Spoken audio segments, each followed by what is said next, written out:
dissertation, Miss Casabal? This is not what I have passed. Look, tingnan mo tong kay Liza. Magkapares kayo. I think yun mo kinuha yung idea niya.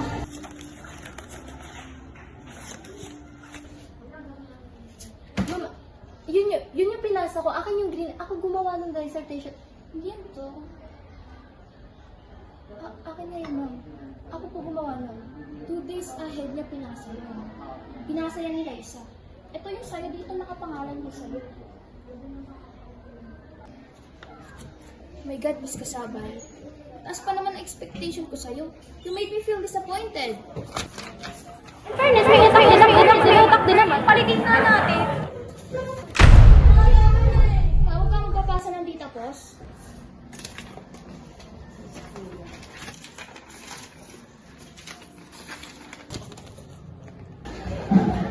Excuse me po.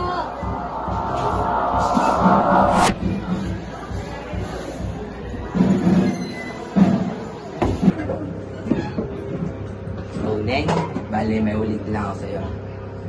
Pansin ko lang bumababa kasi sa akin mga marka mo.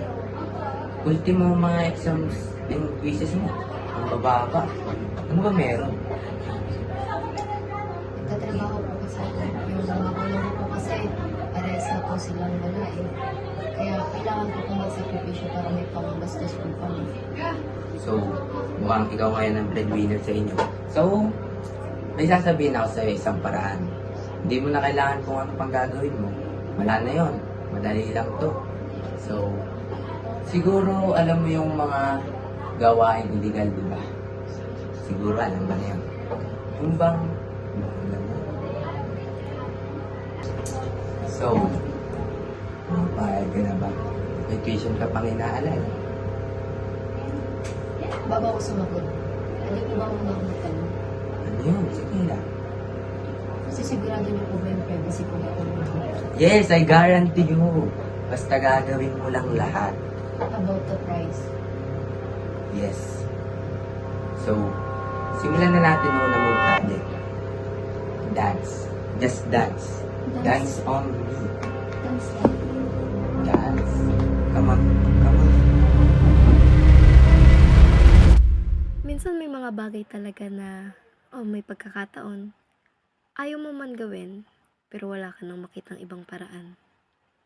Minsan nga sasagarin ka pa ng tadhana kung kailan mo kailangan ng karamay dahil sa problema, saka mo pa matutuklasan yung ayaw mo matuklasan.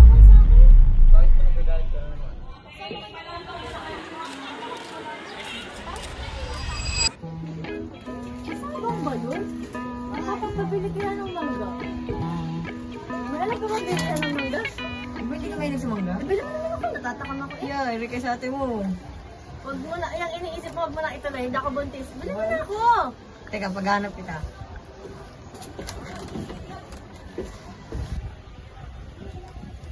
Everyone has a story to tell, pero kung nakilala ka bilang perfect, ang hirap magkamali.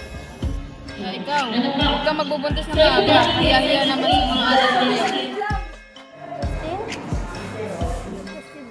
Hindi naman ako babagay dito. Ang ganda yun ng picture pa lang ako. Dahil dito, pinupunit na. Ba't nagpapasas ka na ng maaga ko? Huwag kang papasok na kahit sino.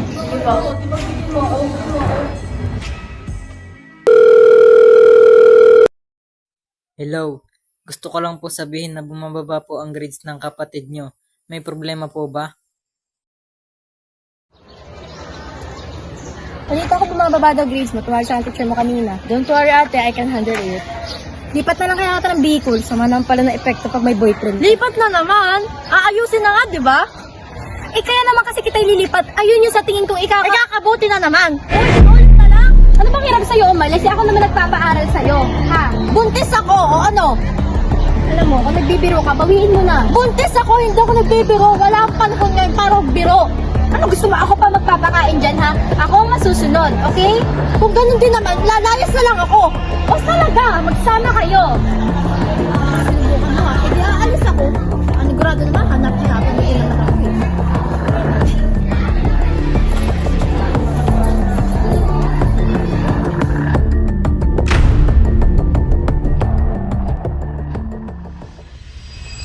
pagpapatuloy ng lahat, nakagraduate naman ako. Di nga lang ako nakaabot sa graduation day. Kaya kailangan ko pang sadyain yung mga papeles ko sa school.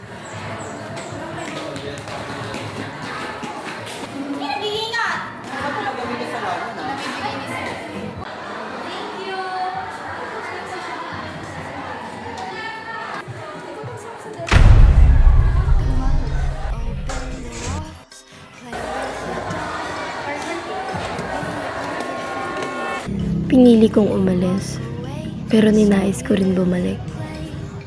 Pero yung pagbabalik ko na yun, ibang-iba na.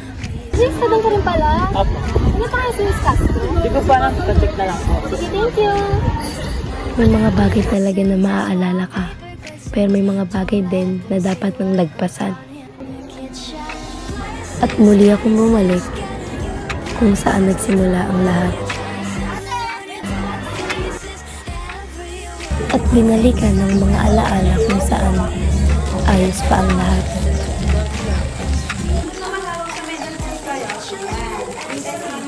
One, two, three. O-L-L-H-O-U-S-E I see things nobody